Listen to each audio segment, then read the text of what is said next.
Hi, welcome everyone. I'm joined today by KK Anderson. She's CRO and expert accelerator at Accelerant Growth Solutions. KK, thanks so much for being here. Hi, Scott. Thanks for having me. I'm happy to be here. Hey, let's talk a little bit about your company. So tell us a little bit about AGS. So, AGS is a boutique go to market consulting firm, and everything we do is AI driven and AI first. We like to think of ourselves as the AI Sherpas for our customers. And so much of the go to market can be optimized by artificial intelligence. And we have seen some incredible gains that our customers have experienced in their go to market by adding AI even to the top of the funnel for lead generation. Huge gains by adding AI into their sales process and in their sales approach and sales methodology and sales training. Huge productivity gains by adding AI into their customer success model around time to impact and customer success. More huge gains. So anything go to market related and anything AI related. And that's where we fit.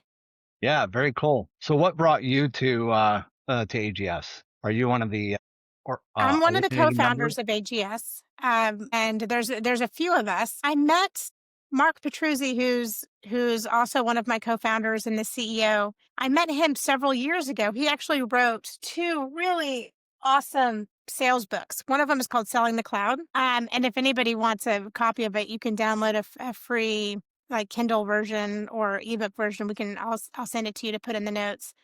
Um, but he wrote that book during COVID and I read it and it was one of those things where I just wrote in every single margin. I highlighted every single word and a lot of it resonated with the work that I was doing at the time around sales competencies and sales skills and really helping sellers to think of their approach. I call it the two sale mentality. I'm not sure if you've heard of this before. I definitely didn't coin it, but I talk about it a lot.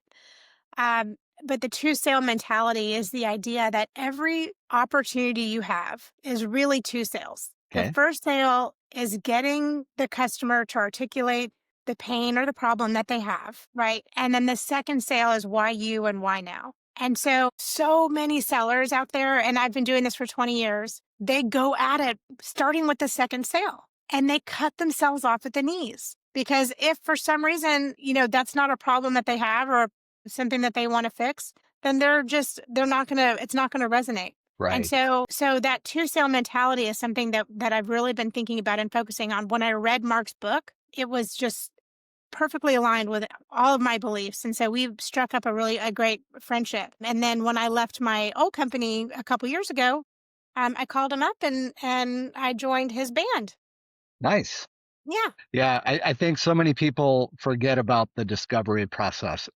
And if they don't go in knowing what the needs are, they're selling themselves short. Well, So that really rings home to me. Yeah. and it's one of the challenges that salespeople have, especially if you're like in a BDR role, right? Which is, in my opinion, the hardest sales role in the company. But they might have the same conversation over and over again, like maybe 20 times in a day. And so they then might have a bunch of assumptions like, oh, this is what they need, or this is what problem they're having, or this is what they do, or everything becomes old hat.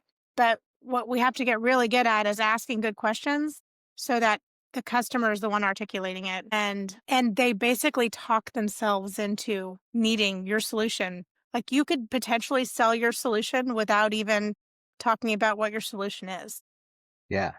And that's when you know it's really working. So AI has obviously been evolving. So how has AGS evolved since you've started with the organization? It's really interesting because when we started this 2 years ago, we've always been AI first since day one. But 2 years ago, the conversations, it was almost like people didn't trust AI. And everyone was talking about like hallucinations, for example, which most people are familiar with in like an older version of ChatGPT or something along those lines. And so there's a lot of mistrust and people worried that AI was going to take their job, right? Or worried that AI couldn't do it, couldn't do something or couldn't help something or not trusting the data.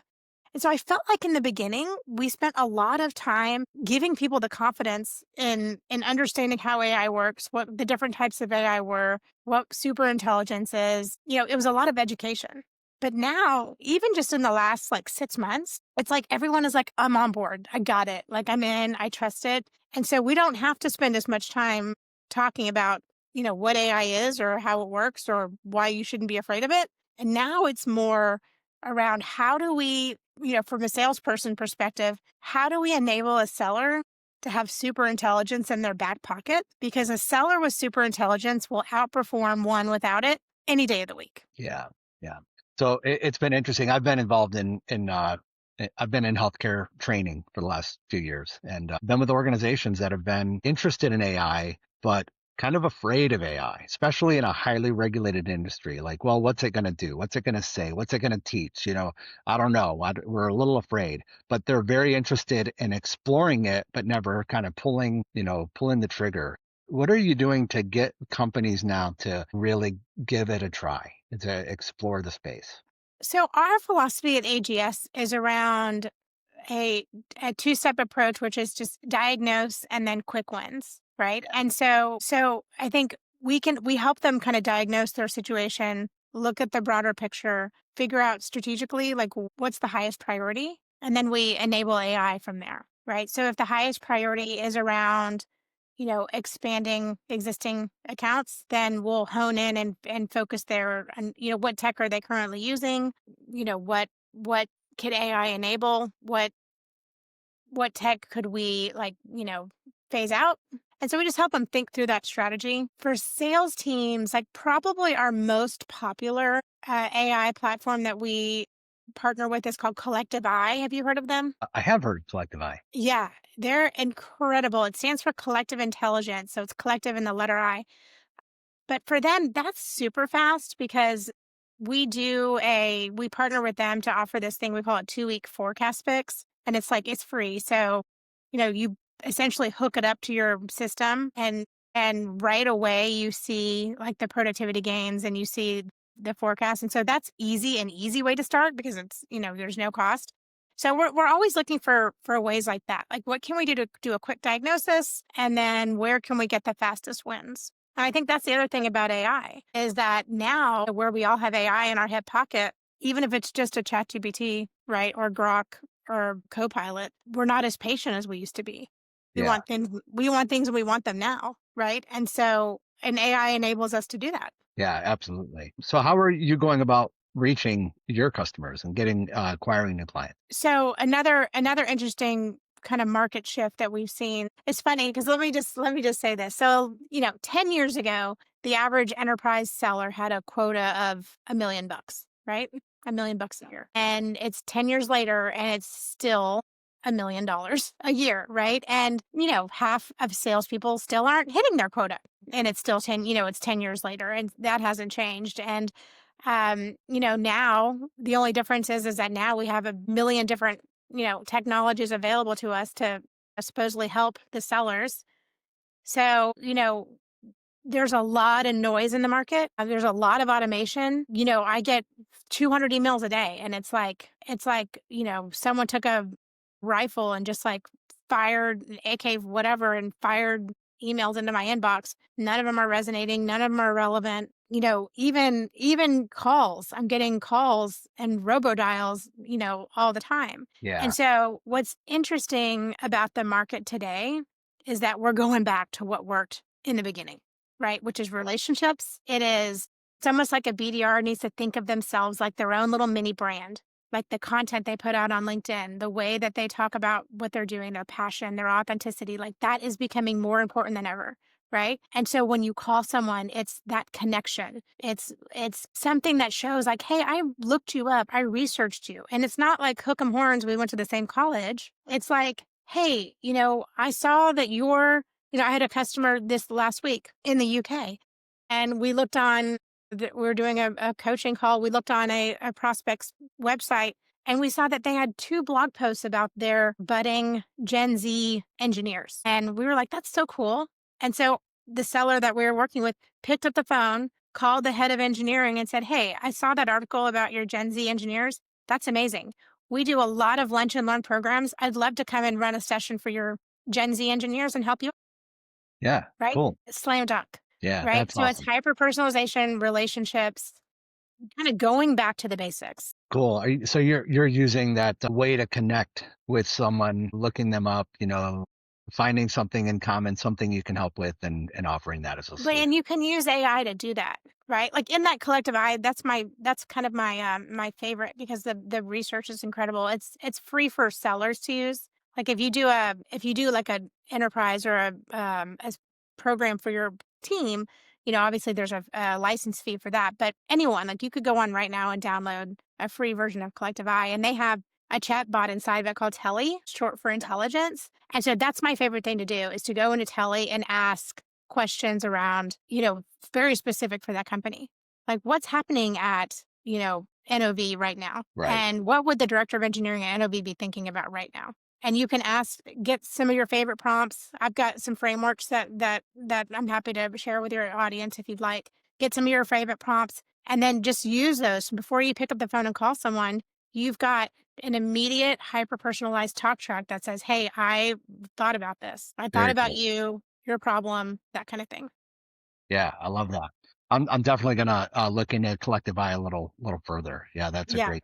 Yeah, thank you. Let's talk a little bit about the way you all are innovating and delivering solutions. So, obviously you're a newer company. You have a business development team, I'm sure. How do you handle training and enablement for your team? that's a really good question. And this is sort of like, and sometimes it feels like it's like the cobbler's shoes, right? I Yeah. mean, the cobbler's kids have no shoes. That's not really the case. We laugh about that. So we work almost exclusively off of like a partner and a partner model. Right. So we have a group of expert accelerators that span different industries and are experts. Typically, they are former CROs or CEOs or customer success officers or CMOs, marketing officers that have exited their W-2 position and they've come and joined AGS as what we call an expert accelerator. And so they're working their connections and they're working their networks to bring AGS to the market. And so, we work with them weekly, help them come up with different, programs and talk tracks and options. Everything we're doing with AI with our customers, we turn around and do with our sales team as well. And then we also are taking advantage of, like, we're trying to call as many people as possible. Like, emails land in a spam box. So we're Mhm. not, we do newsletters and things like that, of course. But we've really found that when we're calling, picking up the phone and calling, we're getting a lot more success. About 1 in every 20 dials lands in a connection, but about 40% of the connects end up with a favorable response and get us some type of a meeting. Yeah. Very cool. And what kind of metrics are you using then to measure how successful you are? You're setting goals. How are you measuring your own success that you're delivering? Well, we're looking at some of the classics, obviously, like pipeline growth and size of pipeline, but we really focus on leading indicators and on the things that we're doing consistently every day that's going to lead to success 3 months from now, right? Or pipeline 6 months from now. And our motto is consistency compounds. And so every day based on the number of calls we make, based on even blocking calendars for prospecting time, based on the success of some of the internal coaching calls we have with our expert accelerators. That's really what we're looking at. We're looking at the micro things that we do, activities that we do on a daily basis that are going to compound into success several months from now. So it's not rocket science. Calls, outreaches, LinkedIn campaigns, we'll do webinars, how many people we get registering for those webinars, those are all the metrics that we're looking at. Yeah. All right, cool. So you mentioned that people seem to that light bulb seems to be going on for companies revolving usage of AI. So how are you managing that increased demand for an AI solution? Everyone kind of wants to implement it in some way, and most people really don't know how. So what are you going about to manage that? So I would definitely say the KISS method, right? Keep it simple, silly. And I would look for AI and that's one of the things about AI is that it makes life so much easier. And so find the AI that will give you the most leverage, that will give you the most time back. And for a salesperson, there's two things that I think about. For a salesperson, it's all about productivity, right? It's time management and it's productivity. And so you want to find an AI that's going to help you very quickly, even if it's just ChatGPT, using ChatGPT to summarize your discovery calls into a needs assessment summary, or using ChatGPT to do quick research on a company, right? Or using a collective eye to do something like that. That gives you time back in spades.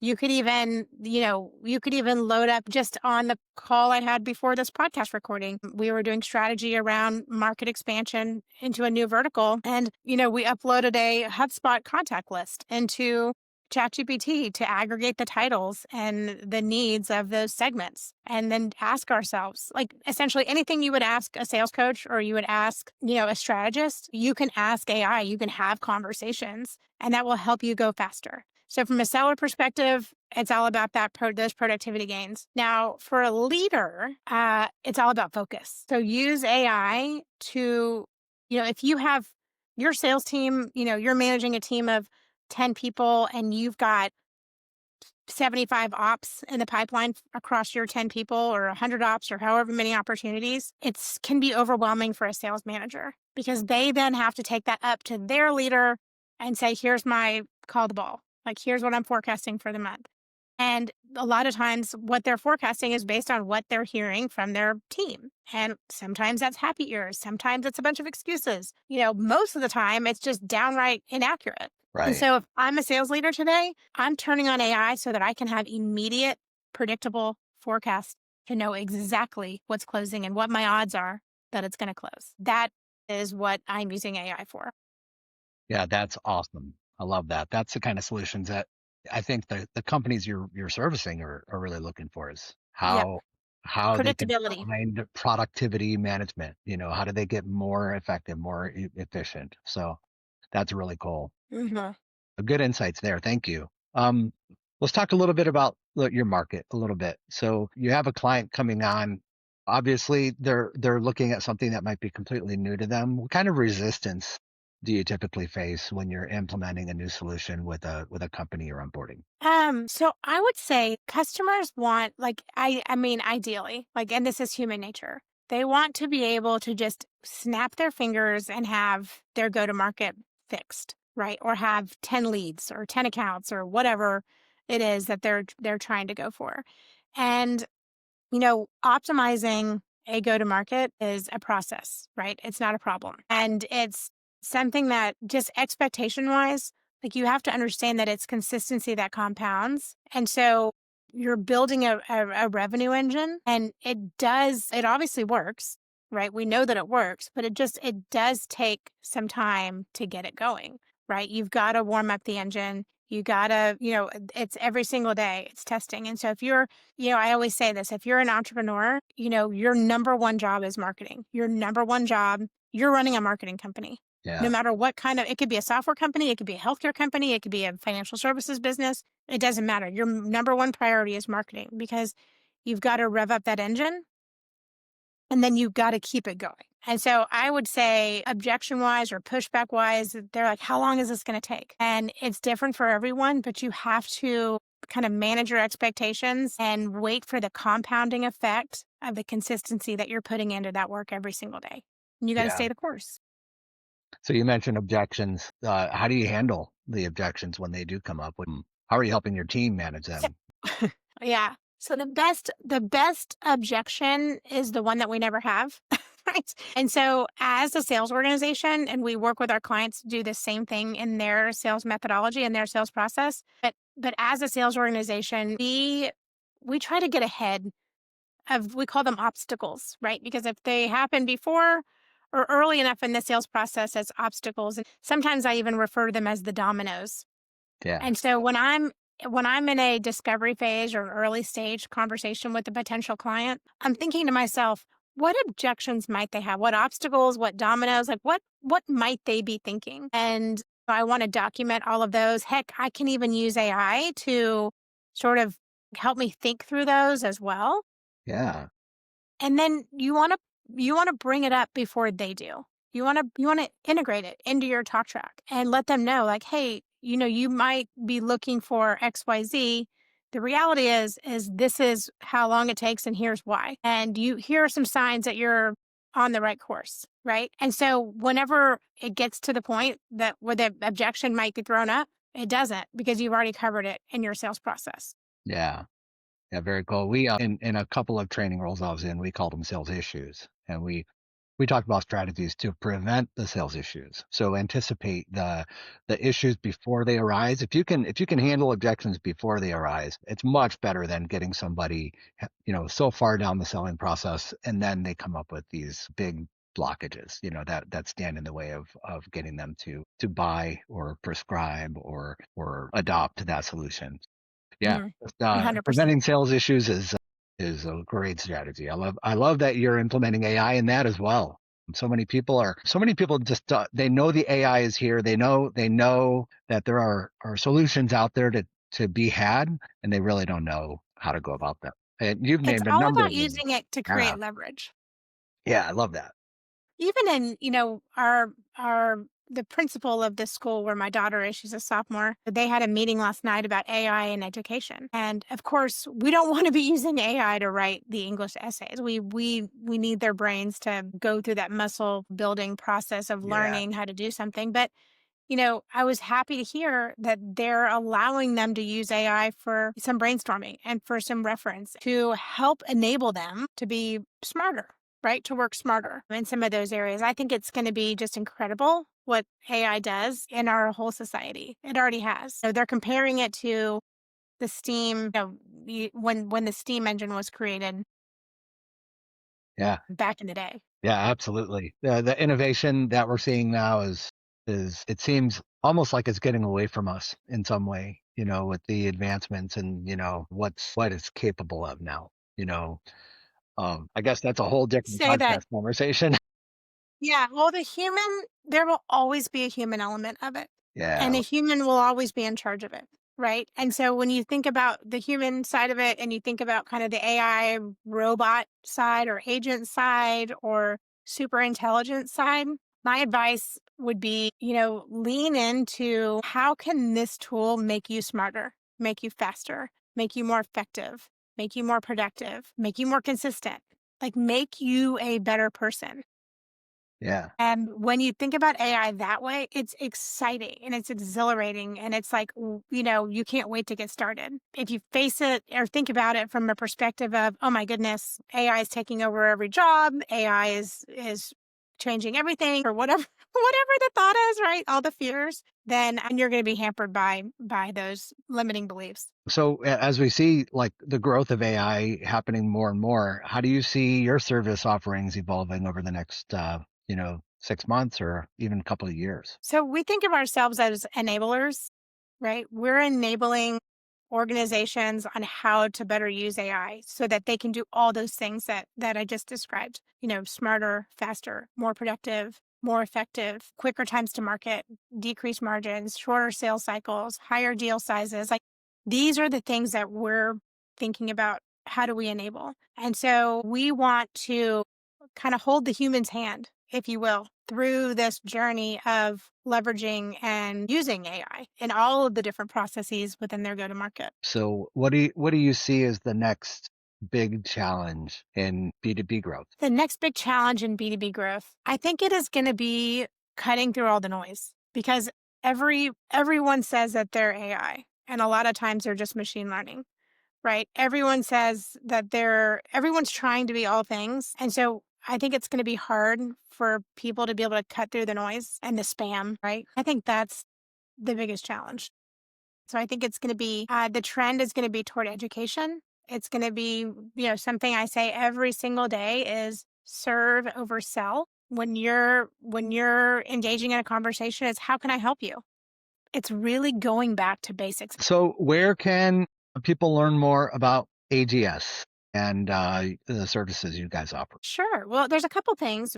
You could go to our website, which is get-ags, accelerantgrowthsolutions.com, get-ags, or you can listen to us on our podcast. We drop Wednesdays weekly. It's called Selling the Cloud, and that's a top B2B podcast. It's a lot of fun to listen to. We'd love to have some joiners over there. Or LinkedIn. there's lots of different ways you can reach us. Great. I'll get links from you and I'll share those in the description. Okay, awesome, Scott. So thank you so much for joining, KK. Really appreciate your time today. Awesome. Happy to be here. Take care.